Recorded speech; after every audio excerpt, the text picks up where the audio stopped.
beaucoup. Je crois que tout le monde a bien parlé et une image vaut 10 000 mots. Moi, j'ai discuté avec quelqu'un dans la salle tout à l'heure. C'est quelqu'un que je connais, que j'ai vu en stage. Et je lui ai demandé si elle voulait bien venir témoigner sur scène avec son ami. C'est les deux personnes qui viennent du Cambodge. C'est une jeune fille, bon, ce sont des enfants fuchsia, comme on dit. Lui, il a 25 ans et il était parti au Cambodge en stage avec les compagnons menuisiers. Il a décidé de rester là-bas. Il a créé une école de menuiserie pour les jeunes Cambodgiens. Il fait des trucs incroyables. Il a 25 ans. Et son amie, elle parle à la télévision et elle donne des témoignages à la radio. Parce que pour quelqu'un qui a accepté son passé, eh ben, je vais vous dire, elle nous donne une leçon. C'est quelqu'un c'est Camille. Elle est née, elle lui manquait un bras et une jambe. Et c'est un rayon de soleil pour sa famille, pour son environnement. Et elle fait beaucoup de témoignages comme ça pour aider les personnes là-bas qui ont été en guerre, qui ont sauté sur des bombes. Et elle leur donne de la joie. Et puis, moi, je lui ai demandé si elle voulait bien témoigner. Et elle est très contente. Au contraire, elle souhaitait que ça, pour qu'on prenne du recul aussi par rapport à nous, notre passé. Voilà quelqu'un qui a accepté le sien. Je peux te laisser parler ?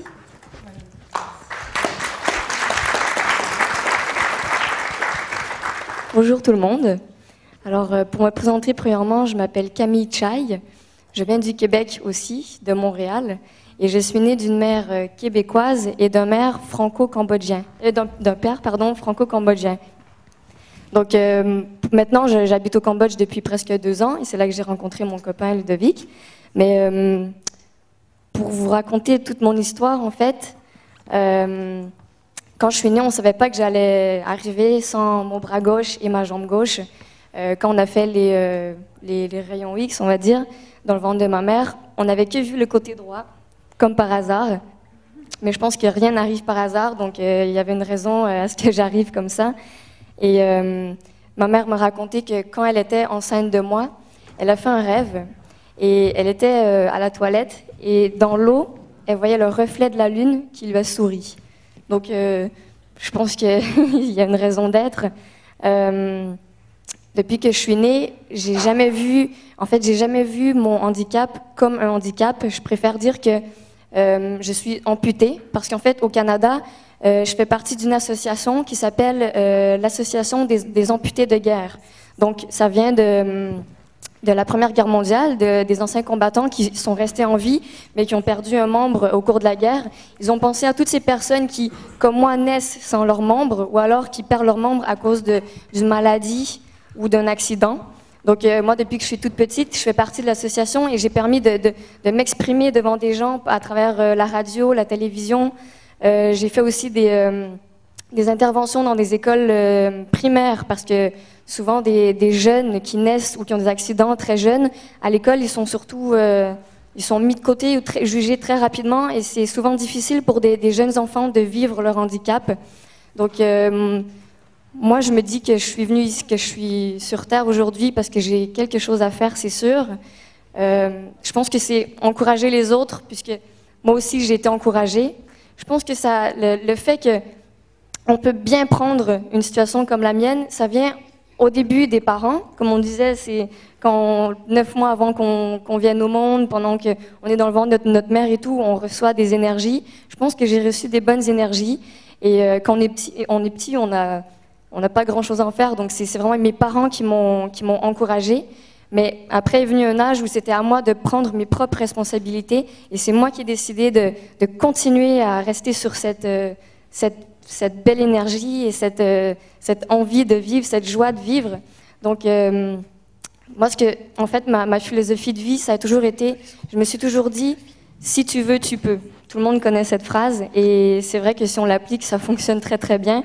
C'est sûr que quand j'étais jeune, mon handicap a aussi eu des côtés négatifs et très positifs aussi, mais c'est sûr que le fait d'avoir un bras en moins, une jambe en moins, je vais me fatiguer plus souvent, je peux marcher moins vite ou moins longtemps. Et ça m'a permis j'ai tellement rencontré de gens qui avaient envie, quand ils me voyaient, ils se disaient « Waouh, elle a une histoire, moi aussi j'en ai une, est-ce que je peux aller lui raconter ?» Puis comme ça fait un échange. Et chaque fois, j'ai eu des échanges super beaux. Je me dis, si j'avais pas été comme ça, j'aurais jamais eu la chance de rencontrer toutes ces personnes. Et souvent, quand j'avais des petits problèmes, on va dire, qui était rien du tout en fait. Je me disais, c'est comme si sur mon chemin de vie, ben, la ligne va droite, mais des fois il y a des petites montagnes, des plus petites et des plus grosses. Ben, quand il y a une petite montagne, je rassemble mon effort, je la monte, mais une fois que je l'ai redescendue, je suis contente, je suis bien et j'ai réussi. Donc c'est là-dessus surtout que je me suis basée, disons, pour faire face à mes obstacles. Et aussi, donner de l'amour, c'est très, très important. C'est bien de donner de l'amour, mais ce qui est important aussi, c'est d'en recevoir. Et moi, je me dis que la première façon par laquelle on peut commencer, c'est de sourire. Parce que sourire, c'est notre façon de communiquer. C'est tellement facile, c'est gratuit. Quand on sort dehors, on va prendre une marche, on va faire les courses ou dans le métro. Il y a tellement de gens qui se croisent et qui s'ignorent alors qu'ils sont juste à côté. Puis ils pourraient tellement communiquer quelque chose pendant... ça ne serait jusqu'à 2 secondes. Donc... moi, ça me fait toujours plaisir parce qu'il m'est arrivé plusieurs fois de marcher justement dehors. Et une fois, je suis tombée sur un couple de personnes âgées qui prenaient leur marche. Et quand il a remarqué que j'avais pas de bras, pas de jambes, on était les deux de chaque côté de la rue. Il marchait, puis il s'arrête devant moi, il fait comme ça. Je me dis, eh ben dis donc, il est original, lui. Donc je le regarde, je le regarde de l'autre côté de la rue, puis je fais...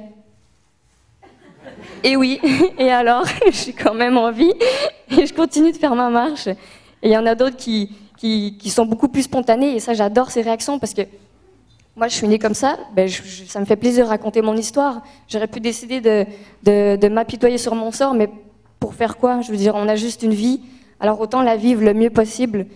Arrêter de s'arrêter sur des idées négatives et essayer de plus penser au positif. Et une fois, il y a un homme qui me regarde puis il dit « Bah, t'as pas de bras ?» Je dis « Non, pas de jambes non plus !» Et il est parti tout bouche bée. Et moi, c'est vrai que d'avoir des petites situations comme ça dans ma vie de tous les jours, ça me fait très plaisir et c'est ce qui me tient un peu. Mais je pense que c'est aussi le fait d'être comme ça, je pense qu'on m'a donné une clé. Et cette clé, elle me permet d'ouvrir des portes chez certaines personnes.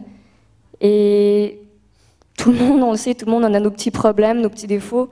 On n'aime pas notre nez, notre bouche, nos dents, notre taille. Et moi, je pense que je suis assez bien placée pour dire il faut passer à côté, puis il faut accepter comme on est. Ouais, il faut surtout accepter comme on est, il faut s'aimer. Il ne faut pas douter de soi. Et voilà, je pense que le sourire et être bien dans sa peau, c'est important. Bravo!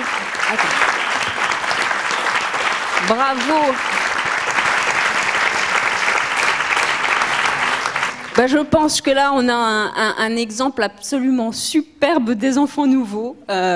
Fuchsia, tout ce qu'on veut. Bravo, parce que je crois que c'est le plus bel exemple que vous pouvez donner à l'humanité pour guérir ses émotions, guérir ses micro-peines par rapport à la planète. Et est-ce que vous voulez commenter, apporter quelque chose? Votre regard par rapport à sa propre vie? Sur le fait de vivre avec Camille, c'est vrai que ça m'a permis d'avoir une autre vision. C'est vrai qu'avant la rencontrer, je me plaignais de peut-être un peu mon physique ou des petits défauts qui étaient des petits riens en fait. Et c'est vrai que j'ai pu vraiment m'accepter et voir la vie sous un nouveau jour grâce à Camille, grâce à sa joie de vivre au quotidien. C'est vraiment impressionnant. Et c'est vrai que des fois, je suis même étonné de ce qu'elle fait mieux que moi, alors que moi j'ai mes 2 mains, mes 2 jambes. Et des fois, c'est vraiment ouais, c'est fou. Et c'est vraiment un plaisir au quotidien. Et c'est vrai que, comme Eugénie disait, on habite au Cambodge maintenant. Et la vie est complètement différente d'ici.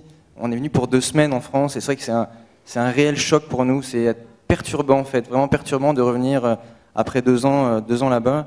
Et la vie est complètement différente. Il y a une réelle difficulté, une réelle pauvreté qu'on vit au quotidien. On est vraiment sollicité dans tous les sens. Et c'est vrai qu'il nous permet de voir les choses vraiment différemment, d'avoir un autre regard sur les gens, un autre regard sur les choses, de se dire que on est là, c'est au quotidien. Je veux dire, tous les intervenants nous l'ont bien expliqué pendant ces 2 jours, que c'est au ce moment présent qu'on peut faire les choses, qu'on peut prendre conscience des choses et qu'on peut faire avancer. Et allons-y, quoi. Perdons pas de temps, vraiment, il y a des gens qui en ont besoin, il y a des gens qui ont besoin de notre aide, il y a tout à faire, donc voilà. Bravo.